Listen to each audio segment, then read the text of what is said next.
pandemic got us into a reflective space and made us look inward to see what we can do for the world at large. As a self-expression coach, I became a catalyst for women and started Vani, a one-on-one coaching program for women on finding their voice, to speak up, to be visible. As a storyteller, I spotted there were many ordinary people amongst us leading extraordinary lives, making a difference to the world, and they needed to be heard. Thus was born You and I with Rashmi Shetty, where amazing personal journeys with their uniqueness and individuality are showcased, a reaffirmation of the fact: open your eyes wider. The world is far more beautiful when we acknowledge the presence of both you and I.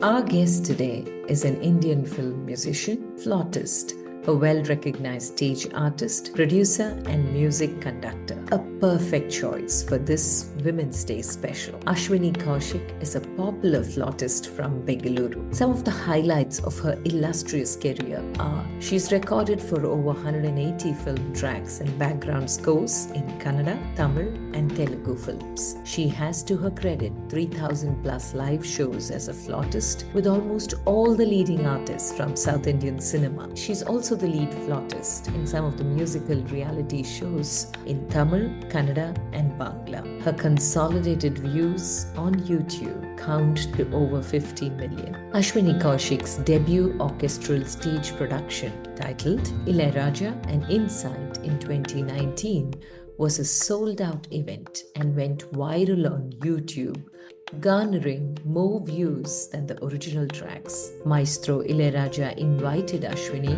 to record in his new studio for his projects after watching her perform. Recognized as the perfectionist who comes fully prepared, and as the only artist who has a ready script bank of over 8,000 tracks across genres, languages, eras, and composers, she has performed across the country and is very popular with show organizers for her ability to draw crowds. Listen as Ashwini shares her journey as a woman who made her mark in a man's world.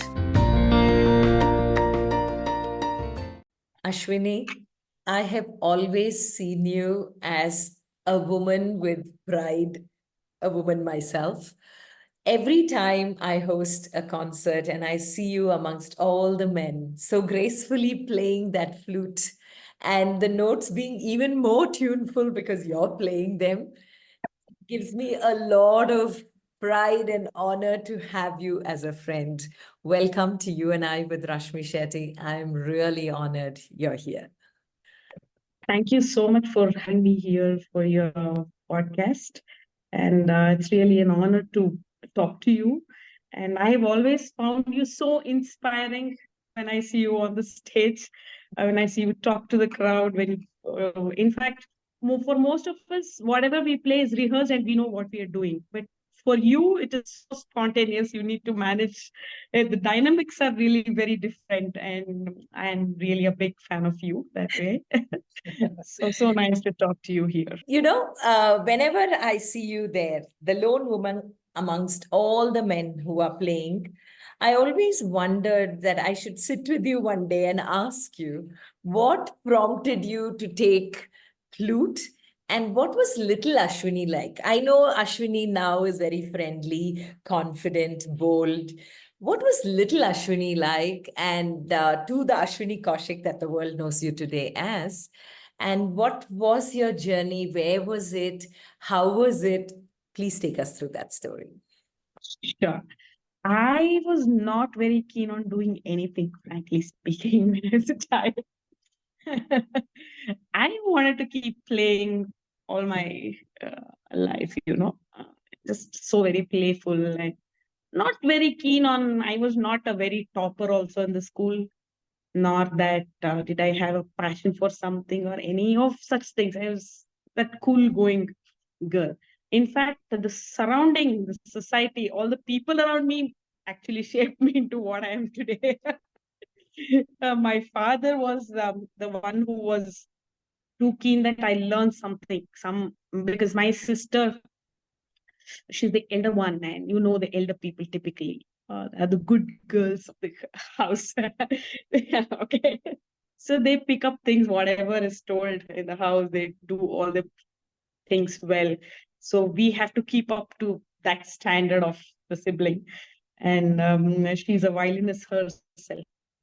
She works in income tax office. She's an inspector there. So she's that superwoman who looks after the house, goes to work, then she performs everything. So that's where the whole thing was like. She's 8 years elder to me. So she used to be much ahead of all the things in life. So for my parents, they all used to say, see, she's learning, she's doing so well, she gets prizes, she's going for concerts, and you're not doing anything, kind of. So it was more of that escape strategy that I used.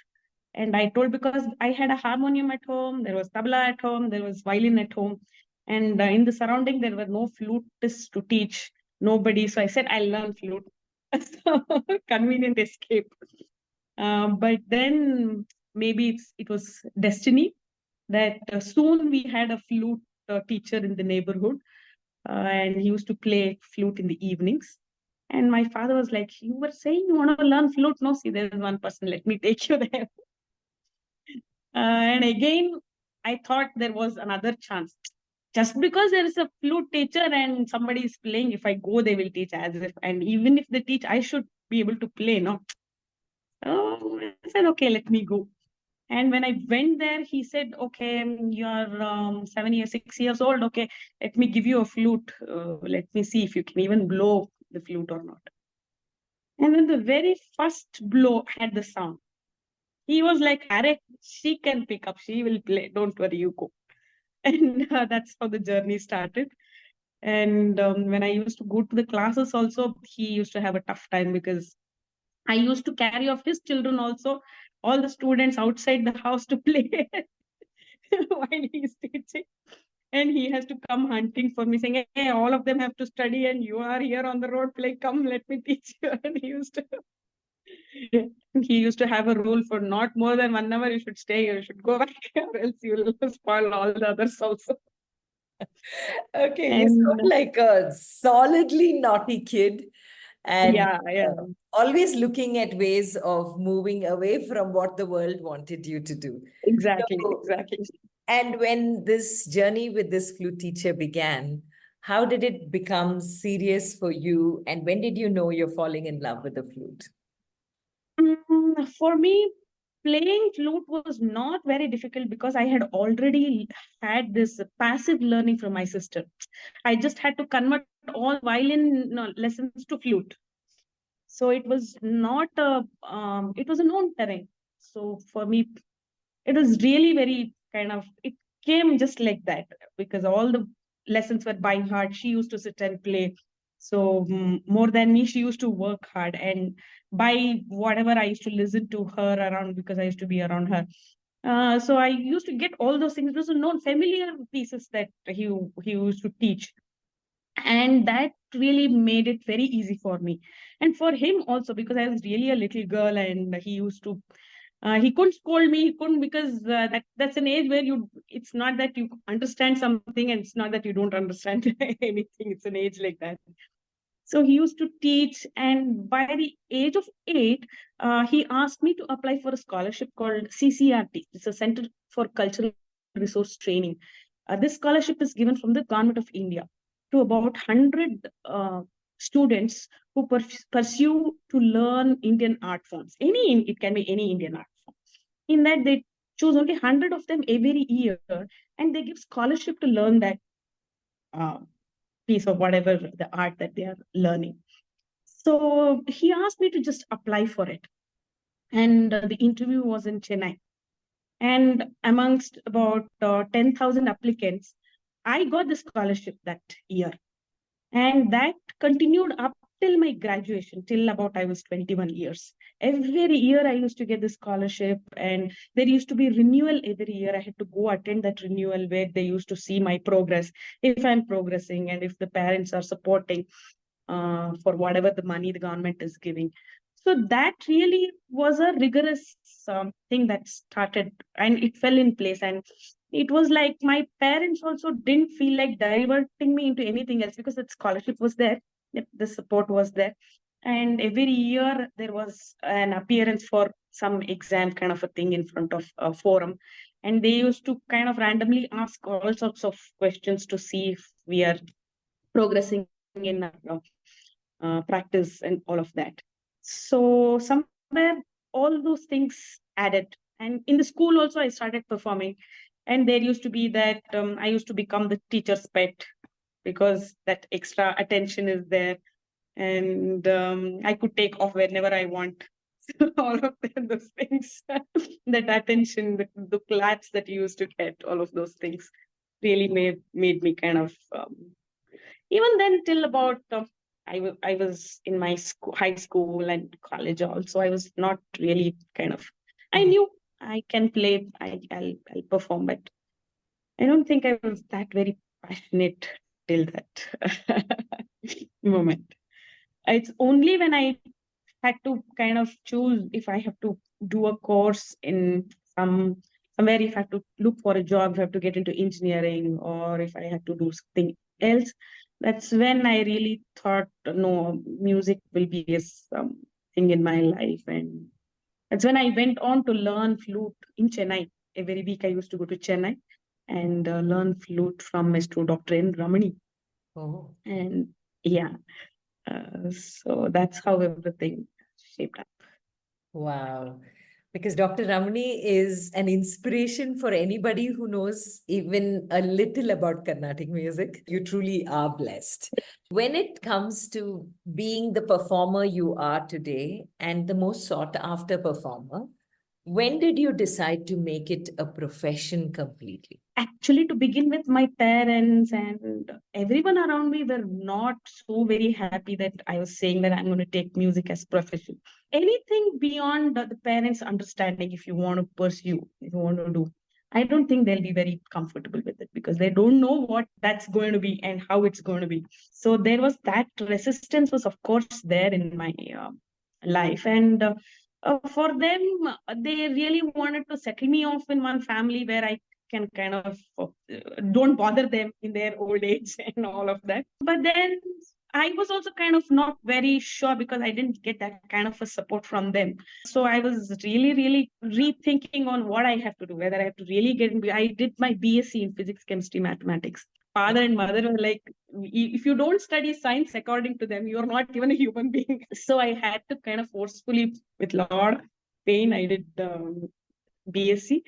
And then I was still contemplating what I have to do. Though I was parallelly doing a lot of Carnatic kacheris and all of those things, I come from a very orthodox background. So for them, I couldn't even think beyond a kacheri platform. I have to be back by 10:30 max home. So kacheris were all okay. I used to do a lot of kacheris in Chennai also.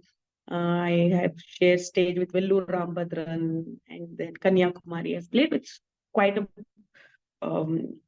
big musicians of Carnatic music. But only when I met my husband, that's when he's the only person who gave me that, who made me realize what I really am today. So he's the one who was like, wow, you have so much of talent. You just can't be playing Carnatic music here sitting in one place. You need to explore other faculties of other genres also. And he started getting me a lot of these cassettes, CDs, and all of those things. And first, to begin with, I was also not very, because I have never heard to those songs. It's like, it was only one or two movies that I had seen in those 25 years of my childhood, or whatever you call it, teenage. One is that Malaya Maruta, and the other one is Shankarabharanam, because it was most the classically inclined movie. So he got me a lot of these cassette CDs of many kinds of music which I'd never understood anything. He used to actually sit with me and forcefully make me listen to it. And it's only over the period of time that I started feeling Arey, this is so nice, and why did I even miss out on all these things all these years? And so that's how I started also playing. There was initially apprehensions. If I will be able to fit into that kind of culture, and it used to be really overwhelming when I started initially playing. Because I used to see people suddenly come start dancing and they're all screaming and all of that, and I used to start crying. Oh my God, what's happening? Because I'm used to seeing people sitting in one place and they're just clapping like this, and then all of this kacheri, typical kacheris is just about that. So, but then finally it happened. I'm glad it happened, whatever happened. Yeah, so when for you, who was used to playing to a kacheri crowd and now coming into a crowd that can go wild with music, what were the Yeah. first few shows like? Like, did you enjoy it? Did you question yourself? Because for women generally, when we take or make that shift from where we are and we are comfortable in that space and everybody around us is happy we are in that space, Yes. and from a family that you said is very orthodox, to move into something so different, which nobody had explored till then around you, it must have been a huge shift, a huge change. So at that point, what did you tell yourself? Because Ashwini, at the end of the day, I think whatever we do, we need to be comfortable doing what we are doing. So Correct. Yeah. what is it that you told yourself initially in that shift that helped you sustain yourself and reach a point of enjoyment and the cult following that you have today? There was one point when he left no alternate for me. He said, "Stop playing Carnatic music. You can't play Carnatic music anymore for me." So that's how everything came to a standstill. But for me, whatever it is, I had to keep playing. I couldn't stop playing whatever music it is. So I told myself, whether I play Saregamapa in this form or that form, it doesn't matter unless I'm playing what I'm playing. And even for the very common basic song like Banalu Nine or even Navadu Udiya, I had to sit and write down, oh, this is Pallavi. Okay, this comes twice. Because I did not know any of those songs. Each program will have about 30, 35 songs. All the 35 are new to me. It's as though I'm listening to it for the first time. And people around me were really thinking, Arey, she even this is a drama or what? She doesn't know. Now how is it even possible? But that was the truth. That was the truth. So I wanted to keep going. That's all. And the kind of people I met once I made up my mind that I'm going to play these things were also incredible people, because that's when I realized if we really from deep within, when we think of doing something, uh, the energies around and everything falls in place. We meet such people, we are in that right place. So I really felt I need to react to that. I need to kind of respond to whatever is happening and keep going in spite of all the discomforts I used to have. I used to stand and play because they used to feel all men are like, they're all sitting. If I also sit down, I can't be seen. So I am a short girl also. So you stand up and play. It's okay. And I used to, yeah, even then I used to wear a sari and only play, because I never used to be comfortable with any other kind of costume. And I kind of used to make my mind that whatever happens around, I'm just playing these notes, all these things only, and prepare myself and go like that. So, but then I realized the kind of love and affection I started getting from the audience, and also the co-musicians who started supporting, that I would have missed something really big if I had not taken that step. I know, I know. You know, today is Women's Day, and you are my guest with a lot of intent that I was really hoping you'd say yes, and dates would all fall in place for us to do this conversation. Because whenever I host concerts and I see you there, it gives me so much of my own there kind of a feel right from the time I didn't even know you, but I saw you for the first time. And amongst all those men, the lone woman standing so gracefully, elegantly, playing the flute and not getting jittery or disturbed by any kind of audience applause or reaction, but just lost in your own art and savoring that moment, enjoying that music, which for me is something that I've always admired about you, Ashwini. You seem so, like in Sanskrit, there's the word, no, sthita prajna. You seem so steady, immaterial of what's happening around you, and you're just playing the notes that you have in front of you. It's amazing to see a woman stand amongst all of them, and every time you stand out, literally and figuratively, literally for the way you're dressed, always in Indian outfits, invariably a sari, and figuratively for being the only woman who's bringing out the melody in whatever song the singers are singing on stage.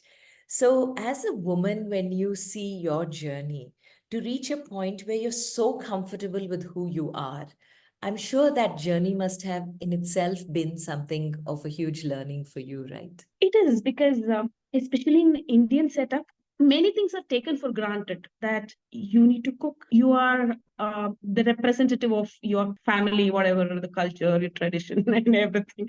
So by default, it is that you go a little deviate yourself. Then you're like, oh, our family, what is this? Everything will kind of it doesn't sync well. And also that all people around you, the consent of the people, the family is very important. And you can't think beyond that. If they are not comfortable, then you know, even if you want to do, you think twice. Because when I started playing for film music and all of that, I used to come in this DD Chandana every weekend. So my father called Kaushik and said, she's gone mad anyway. I know my daughter. Oh, what has happened to you? What made you let her start playing? So I was like, really, I didn't know how to react to that, because for a parent to get parents' consent, then the in-laws, then your husband, and so many things are there to think. But then somewhere we are taking too much upon us, saying that these things really matter. But after some time, it really doesn't matter. That's what I feel now. They all will fall in place once they know that what we are doing is what we will do. And they'll really come to whatever they accept the way we are. And they'll eventually start understanding what kind of person we are and what we want to, what we are trying to do and all of that. But that really takes some time. Yeah. To go through the whole process is something that really is And what difficult. were you telling yourself at that time? And people around you were not understanding, and people who mattered to you, your family, when they did not understand it, what were you telling yourself to keep yourself going? Because I think at that time we become our best friends. We very easily are our biggest critics. But to become a best friend is a journey again. So, what were you telling yourself to make sure that you are strong? See, there were two extreme setups. One is the place where I used to go and perform. The people used to come talk so high about me. They used to praise me so much. There used to be people who come and say, if I had a daughter, she would be like you. So that's when I started replacing all my parents, in-laws, everyone else, my brothers, sister, everyone else with them. Okay, if my father is not there, someone else is coming and telling me, no. So God is sending someone there to replace the whole setup. It's just not that whoever it is, you are praised for what you're doing. In fact, it's not even a praise. It's an acknowledgement that you're getting, that you're on the right track. What you're doing is, it's not all that very kind of, it's not bad, or it's not something that you should not be doing. It's good. They are also people, they are also old enough, and they also know what's happening around. And when they say that you're doing something good, and over to whatever is happening in the personal form, that's where I could easily evaluate, saying they are taking some time to kind of identify. Because when personally I myself took so much of time to accept whatever I am and what I am. So for them, it is much more difficult because they are much more old and they don't know the scenario. They don't know how the career path is, or they don't know what is in for me. So it's only going to be a temporary phase. So Yeah, true. Because, when you take the road less taken or not taken, there is nobody before you to show you the way. And therefore, yeah, you're making your way as you're going on that road because you don't know what's ahead. And, correct. and that's what you have done for yourself. And in this journey, okay, so from Carnatic, you moved into film music and playing with different groups of musicians. And when you started getting into those performances, what was Ashwini telling herself as she was moving there? Because you didn't have a mentor as a woman around you, it was mainly the men around you. And Correct. naturally, if you're the lone person there, you're far more cautious. Uh, Correct. Yeah. how did you tread that path to reach that point of confidence that I can handle myself? I till date, all the shows that I have done, it has never been a musician's choice. I have always been a event organizers or the audience choice that I am there. So it's been a lot more difficult because they never felt, for musicians, it's clearly a man's world. They Mm. will definitely want to have another man there sitting with them because he is the one who will run the family. He is a friend to him and he knows the situation. And they have so many things which is very valid. I really don't want to dispute any of those things. So we always don't come as the first choice. But when there is an event organizer, or when there are audience, when there are uh, organizations which feel that if I am there, that those tickets will sell, or so they invariably have to have me in the place. They can't really say no. So that's where I fit into all kinds of groups and performances and places. So they really will not take me into that niche circle of theirs unless they know that I am really performing well and I live up to their expectation as well. And that will be really very high. It's going to be, if a man doesn't perform one day, if a person, they'll have 100 things that they can accept. Arey, his wife was not well today, he had to go somewhere, he drank yesterday, his mood was not well, but we can't give those excuses at all. In spite of all the things that we deal in the personal front, there we have to perform and show. And each time it's going to be a new, it's like a first performance only, or else it can be really very easily brushed off, like saying, Are, we know these women know they can't be very stable each time they have their own. So if we shouldn't allow them to talk like that, then we always have to be on our toes and always be that. Uh, Yeah, yeah. because the pressure to perform is Yes. really huge, really Yes. huge.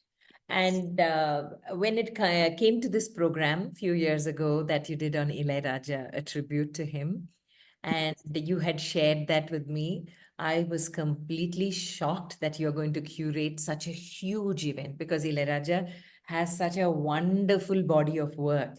And to justify him is next to impossible. So Thank you. there's so much that you need to do. And when you had shared you'd be doing it, I started looking at you very differently from that moment. But I was also very curious, though I could not be part of the program. I was really, really shocked with the videos that came out. And I was so proud with the output because the audience reaction, the complete feedback on Facebook and other social media channels was amazing for you, Ashwini. So, what made you take that huge step? When did you realize, and how did you realize? Because we women always doubt ourselves. What made you tell yourself that you can take that kind of a huge canvas and play around with it to make sure that the audience would definitely love it? So I would love to know that journey from the seed of the inception, the concept coming into your mind, till you actually brought it alive on stage. Yes. For me, from transitioning from Carnatic music to film music and whatever music that I play now, uh, Ilaiyaraaja sir's music made a huge impact, and it helped me in shaping up and coping with all the techniques that was not used in Carnatic music. Carnatic music clearly is one form where you don't use much of those techniques, are very limitedly used. Everything is theoretically taught, and we speak of so many ragas, so many things, Graha Beda, Shruti Beda, so many concepts are spoken about, but they are not put into use as a performance. We use one kind of a Shruti flute, and the whole of the concert of whatever 2 or 3 hours is played in the same pitch. We don't do any of those pitch changes. So one flute, one way of playing, and all the songs are, the expression broadly is about bhakti, and it's the emotions are, it's not huge. It doesn't change so much. It's broadly in the same bracket only. So, but when I started playing other commercial forms of music, I really felt, especially when I used to go to the recordings in the studios, when they say, and you see the movie without the background score first time, and they say the hero is coming from there. He will take 28 seconds to come. There is one uh, girl standing there. She should feel happy seeing him. Come on, play the flute there. I used to be like, oh my God, you give me 28 minutes to play a raga, I can play. But what do I play this 28 seconds? So that way, that used to be kind of really, that kept me thinking, all the 20 years of my learning, did it really go waste? Because 28 seconds I can't give music.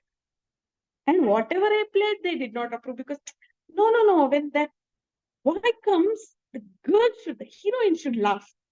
She should feel. So that feeling should be, because there's that silence. She's walking around, and all those emotions should be expressed in music so that the audience feel, and he's coming, and the girl is, oh, now she has fallen in love with him. Without words, they have to express the whole of the thing. So that's a really very challenging thing to do. So how do I do it? I was really kind of broken apart. I felt like I have to really sit down and rework on all the things that I thought I knew about. And especially for Carnatic musicians, you will have the added ego saying, culture, and you are the ambassador for it, and you have that thing. All those things were shattered that day. So how do I learn the things? The only way I thought was to see the movies and learn from it, from the older movies. So I started seeing a lot of movies, started imitating, stopped there. I played something of my own, then listen to what is there in the original background. See if I can play the same thing that the other flutist has played. If I can't play, then again scratch my head. How do I play that? How the expressions come? And all of those things kind of, that's when I found Ilaiyaraaja's music to be an encyclopedia, where you find anything and everything you want, he has given it there. From Western music to folk music to Indian music, using different ragas, using different scales, using different techniques. And he knows what kind of notations to give for a flutist, what kind of notations to give for a violinist, and exactly it is there. It's like you can't think of an alternate music other than what he has put. That's very authoritative, and it's so very cemented there. So when I started seeing a lot of his movies and started playing those flute pieces of whatever he has played, those things helped me a lot when I started translating that into the works that I'm doing outside in the industry. When I played in the recordings, each time they used to like those things a lot. Are, yeah, this madam, this is like very nice. You play like this on similar things. So I caught on to the pulse. I started getting to know the pulse of how I have to play for a movie, or how a commercial music is woven into the place. So that's when I kind of felt, if I do a show, then it should be about Ilaiyaraaja's music. And only a musician can express and explain to the crowd what it means to play Raja's music and what he has done to the industry. No one else can explain other than a musician who can kind of explore those things. And that's how I thought I have to do this show. And fortunately, it really happened so very well. In fact, we were the first people to kind of go and give him the rights that he was kind of fighting for, then that he has to be given the performance rights and all of that. And he was really happy and he blessed. So I think it's his blessings that made all the very big difference in the show. And for whatever the reactions that is there, it's all because of his blessings. Wow. Now, since you've done so much deep study and music is in you, it's part of who you are, the air you breathe, the thoughts you think, everything is in music. When Ashwini wants to just spend time with herself and music, what are some of the songs Ashwini plays with her flute? Because your flute is your expression. More than me sitting and playing, like in the sense of practicing or playing for myself, I really kind of feel that we are more of this performance-oriented people than development-oriented people, as Indians are. So when the choice was that I have to take up music, that hush in the family, the whole people always asking, hey, where did you perform then? Oh, are you free today? What's happening? Oh, you came Saturdays people like usually perform. You came for the wedding today. You're not performing. When is your next performance? We don't see you on the TV. We don't see you on the newspaper. So much of and they create so much of apprehension in you that you desperately want to kind of perform somewhere and prove that, okay, you're also there.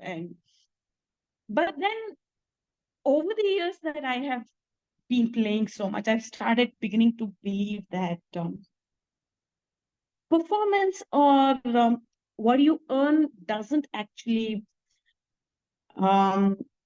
make you what you are. It's not the measure for what you are. There are a lot more things that a person can do knowing music that you know for. There are so many, when we record music, there are so many softwares that's available. There's so many accessories that we can see. Who other than musicians can create these things? And we don't find even a single Indian in this development mode. We are always performing. And there are so many, especially Indian music is so rich with so many ragas, unlike the Western counterparts. So these things are so very less explored. Even the way it is taught, sound is not the way of teaching flute. So, and nobody has even tried to scientifically think how it can be coined and how it can be reached out. It's all in the name of 17th century Tyagaraja, 14th century Purandaradasa. If you start off with something, they go back to that 16th century, 17th century, and till date, what is happening? Modern music section not explored at all. So this is where my whole, what do you say? I keep pondering about these things. What new can be done? What are the developments that can be done? If there are, because so many ragas, there are so many VSTs that are coming out. There are so many kind of loops that are created.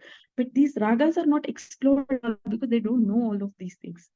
So if these things can be put into the real world usage and all of those things. So that's something that really keeps bothering me a lot, rather than eventually we have to play some music. So some songs, some things we learn, we do practice.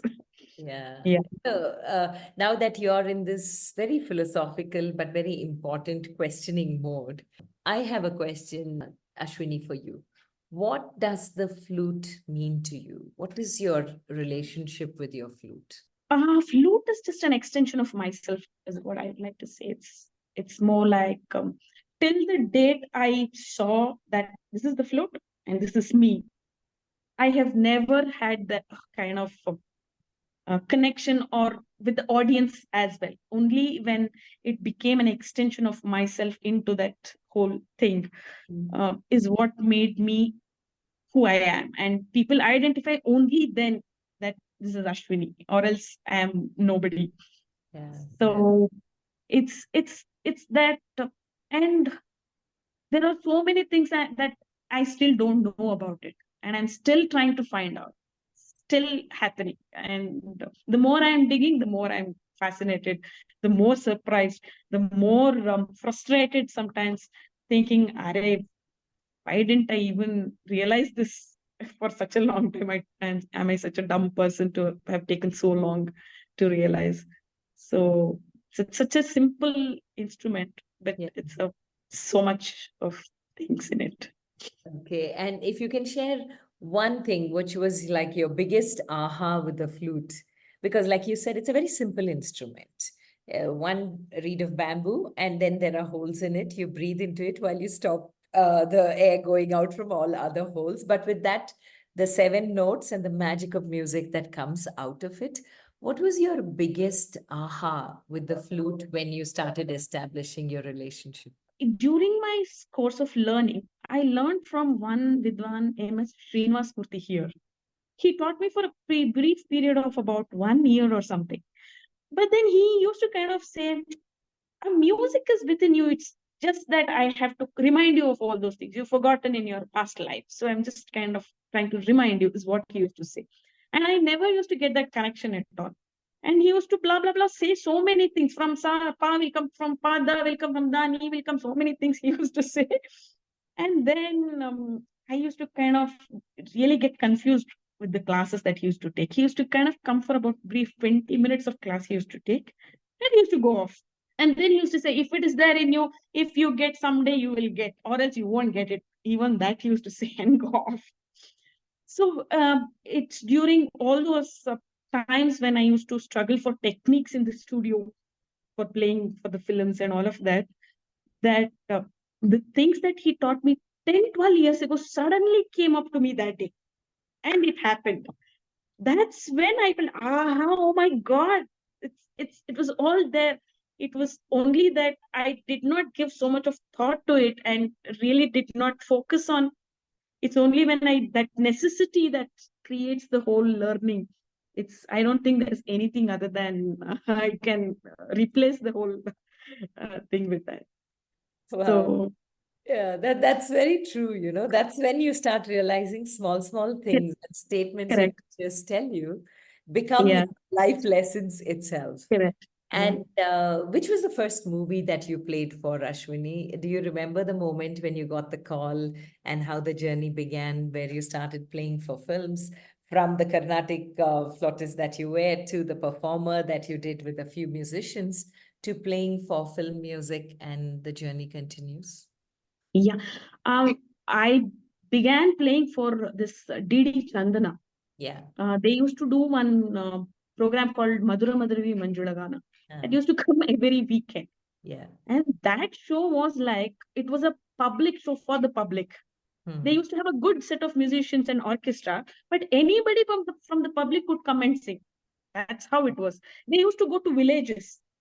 Even the newspaper wala, the farmer, and even the milk lady, everybody used to come and sing whatever song they used to sing. They used to come and say, okay, I'm going to sing this song, Panchmi Habba, then we have to play that song. Or else say, no, you don't know this song, I'm going to sing Notada again. Okay, we have to play. That's how random it used to be. And it used to be a 5 or 6 hours of shooting that they used to do together from evening 5 o'clock till about 10 o'clock in the night. And the crowd used to be their own family members, the singers' family members and all. And that used to be a huge crowd because every village from all the neighboring villages and all people used to come. About 40, 50 singers singing 50 songs in the whole concert. The previous day used to be the rehearsal. So we had to kind of gather all the notations, and I was like, as you know, I told you I didn't know many songs. I had to kind of sit there, write it down, play, sit there, write it down, and play. That used to be kind of the place I used to play. And every weekend they used to show this performance. And since the singers were all so very new and they were not very, they're all amateur singers. So they all the we were shown, musicians were shown like there was no other choice to show the performance. So they used to focus us a lot, and every weekend I used to be shown on the TV. And all the producers that come from the rural area who wish to make films, who think film is something, their dream is to at least do one movie in their lifetime. And those kind of producers used to come to Bangalore to record music. And they used to ask the music director to call me. ಅವರಿದಾರಲ್ಲ ಟಿವಿಲ್ ಬರ್ತಾರಲ್ಲ ಅವ್ರನ್ನ ಕರೀರಿ because they know the face and they know whom they are dealing with rather than calling someone else whom they don't know and all of that. So that's how all those people introduced me to the music directors. So, and the music directors can't really say no to the producers. So they say, okay, let us try. What is there in trying? So when we go and perform well, that's when like, Are, madam, email nive bani recording, you please come. And for me, especially when I go for recordings, I really do it very fast, very quick in recording. Because I had a son back at home, 2 years old. Somebody is there waiting for me to come back. So I had to finish in 2 hours, 3 hours time. So no nonsense. I don't want to go take a puff or I don't want to go drink anything. So just go do the work and come back. That also people felt was really very good part where people work gets done quickly. Yeah. Yeah. So So you're that's seen how as a professional completely. yeah. Hmm. So that's how I started recording a lot. My very first movie was this Vandarla Muru. Vandarla Muru was the first movie I played. And that was a struggle. Definitely it was a struggle because you see the movie without music. There's nothing in it. And they ask some random things are asked to play.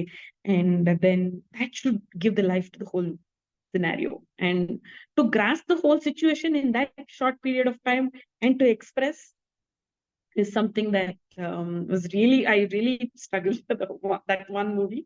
After that, I caught on because I knew what I was into and what people expected and what I had to do. And many a times I also discovered that um, uh, not all the things are known to the music directors. Some of the things even we can say. So you do not have to be that very scared. Recent releases, Vandu Sarala Prema Kathe. Okay. That has caught on a lot with Arman Malik's song. Neen Yarele is that song. And that's a very huge hit today. And I've played flute for that. Okay. Okay. And, now that you're talking about all of this, there came a time in the period of everyone's life, just recently, where we had to take a step back called the pandemic. Correct. Everyone had to start their race all over again. We were all pushed back inside and we had to take a huge pause. Now, this podcast was also born around that time when I was looking for people who have gone beyond themselves to make a difference. And that's where the stories started moving on with these conversations.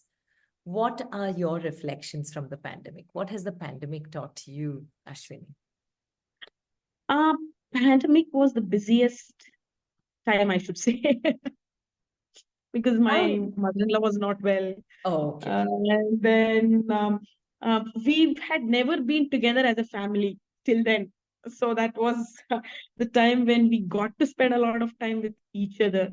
And to top onto it, when I was really relaxing, chilling out myself, I got a call from Raja sir saying you have to come for a recording. So that freaked me out. 2 years of not playing and directly going into Raja sir's studio to Wow, what an honor. Huh? till then I used to that was a time when I got a lot of time to practice, sit and work on many things that I didn't know. So I had seen a lot of videos of him demonstrating in the studio. So I used to imagine whenever SPB sir is around and he is in some shooting or something, he keeps telling how this shootings or how the recordings of Raja sir happen, how he teaches and how things. So that imagination has always been there that this must have been the case. And any flute piece I listened to, I used to imagine he must have told like this to the flutist. So then only that flutist would have played like this. Or else how can he play? And all those things I used to have in my mind. And that day when I got a call, I was, I didn't even sink into me that it's really happening to me. So it was the best part of my time, I should say, because I was equipped for what I was going through. And then that recording also was a beautiful one. About 4 days I spent in his studio where he used to come give the notation. We can't really believe that he's that 80-year-old man. He's so informed of all the technology around, all the things around. He has everything on his fingertip. It's like the tempo, the pitch, the things that he's saying. Oh my God, it's a bliss to be there. So a lot of things happened during pandemic that way. So I didn't know I can cook so well. So I cooked a lot. I have always been a very famous, I'm a famous cook for cooking this barbecue, I'm a specialist. Yeah, because I burn things a lot. The dosa is on the tawa and I cook, write sound. Before I write a notation, it's all barbecue. Already cooked. Okay. So, if you have to talk of some special moments in this journey, some unforgettable people you have met in this journey, how would you sum up your amazing journey, Ashwini? One such person is SPB sir. SP Balasubramanian sir is the one who really taught me how I should kind of get myself prepared for any show. He comes prepared like as though he's doing the first show. He himself has sung so many of all the songs that he'll be singing in the list are the ones that he has already sung originally. But even then, he listens to it before. Oh, this song, okay. He'll make notes of them. He comes prepared. He asks people around. This is right. What he's counting is right. Oh my God, those things I don't think anybody will do today. They really, it's that since they have only sung, they can take the liberty of saying, "All right, today I'm going to sing like this." But he has never been that original pitch, the time, keeping up with the time. Oh my God, he used to be on time. If the concert is getting delayed, he used to ask all the lady members of the team, like the chorus singers, or if I'm there, he used to say, "Are you comfortable staying? Is there anybody to pick you up?" Then he used to call up personally asking if we reached home because it was late. All these things are something that really, and he's so, what do you call, organized with his notations, the song that he's singing, so receptive to people around. He makes people so very comfortable, even though we hardly have any experience in front of him. He used to make us feel so comfortable. There were many times when I used to lose myself that I have to play flute there and start seeing him like this. And he used to come and say, "Madam, kanna hakbedi, ashtೊಂದು ದೃಷ್ಟಿ ಆಗ್ಬಿಡುತ್ತೆ." He never used to get annoyed. She's forgetting everything and all. You say, "You nange kanna hakbedi ನೀವು." And it used to kind of, it takes a big heart to be that. It's his show. It's his place. And it doesn't call for all those things. He does not have to do all of those things. But still he used to do all those things for us. And he used to ask me, especially me, he used to ask, "ನಿಮಗ್ ಬೇಡವಾ photo ನನ್ ಜೊತೆ? ಅಲ್ಲೆಲ್ಲ ನಿಂತಿದ್ದೀರಾ, ನನ್ಗೇನ್ ನಿಮ್ಗೆ ಜಗಳ ಆಗಿದೆ ಅನ್ಕೋತಾರೆ, ಬನ್ನಿ." Used to call, because I used to kind of feel very shy to go to him and talk to him and all that. And then he used to say, "ಯಾಕೆ ಜೋರಾಗಿ ನುಡ್ಸಲ್ಲ, ನುಡ್ಸಿ ಅವ್ರು ಏನ್ ಮಾಡ್ತಾರೆ ನೋಡೋಣ, ಇವಾಗ ನುಡ್ಸಿ ನೀವು." He used to give me all those kind of moments that really mattered a lot. So he's one person who kind of, we missed him a lot. And we had actually planned one Ilaiyaraaja show with him in 2020. Yeah, in fact, after my show was released on YouTube, when I met him for another concert, he came up to me and asked, "YouTube ಅಲ್ಲಿ ಹಾಕಿದಿರಾ, ನನಗ್ ಕಳಿಸ್ಬೇಕು ಅಂತ ಗೊತ್ತಾಗ್ಲಿಲ್ಲ ನಿಮ್ಗೆ, you didn't send it to me. It's so nice, and why you did not send it to me?" I said, "Sir, and why you don't want me in your concert?" I was like, "Arey, what is this? What an opportunity. The same day we actually decided we were going to have a show with him in 2020 May, but unfortunately it didn't happen. And in fact, even before he went into the hospital, he messaged me saying, maybe to all the people who had shows with him, he messaged saying, I am not well, I'm going into the hospital, but God is there, we will come back and do the show. So that's something that didn't happen. That's something that really, yeah. So SPB sir it's just not me, it's a lot of musicians from Karnataka. In fact, he's the only musician, I should say, who has a band locally. If he goes to Andhra Pradesh, he will have a Telugu band playing. If he's in Tamil Nadu, he'll play with them. He used to come to Karnataka, he had his own band here, and he used to sing with any singer. He had no such reservations that he should sing with this person or that person.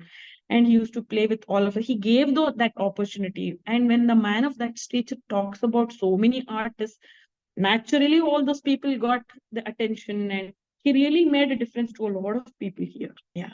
And any other special moment of recognition or a moment that you cherish and you're so glad that you are on this path and this journey that you have chosen?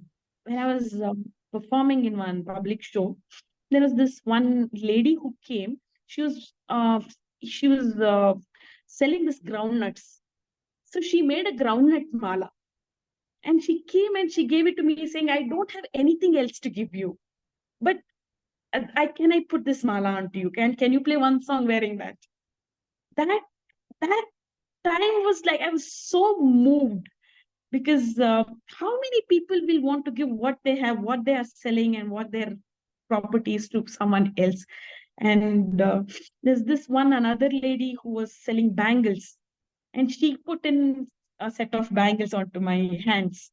So these kind of gestures really makes me feel at least I'm making a difference to those lives.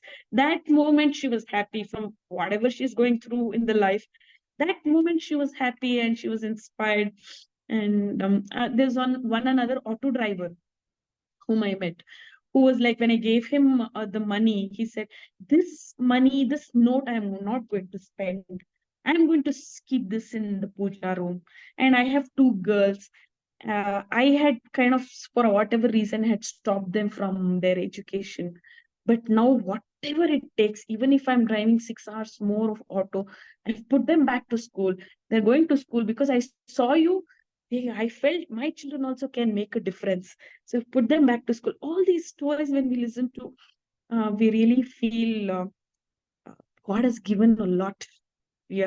I'm blessed that way for the kind of, I have no reasons to complain at all.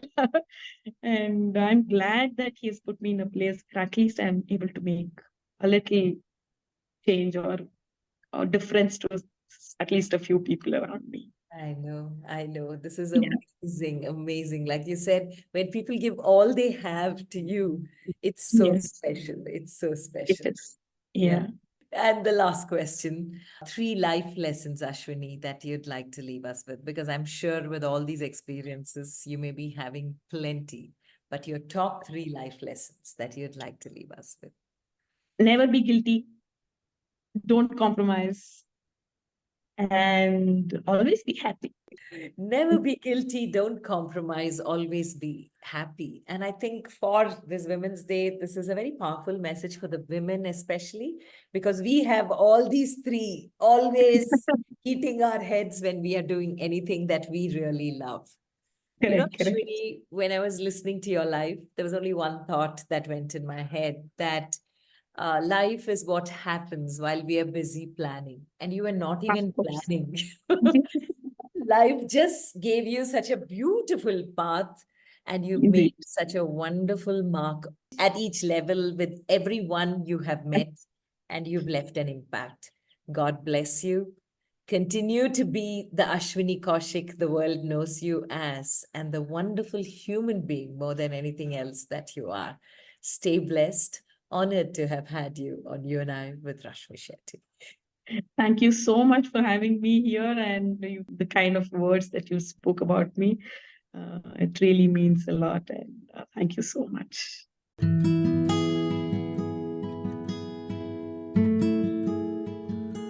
With that, we come to the end of this weekly quest of You and I with Rashmi Shetty. Do let us know if you know people who make the world beautiful. Write in to rashmi.thethirdeye@gmail.com. That is rashmi.thethirdeye@gmail.com. Come, let's explore this amazing world together, both you and I.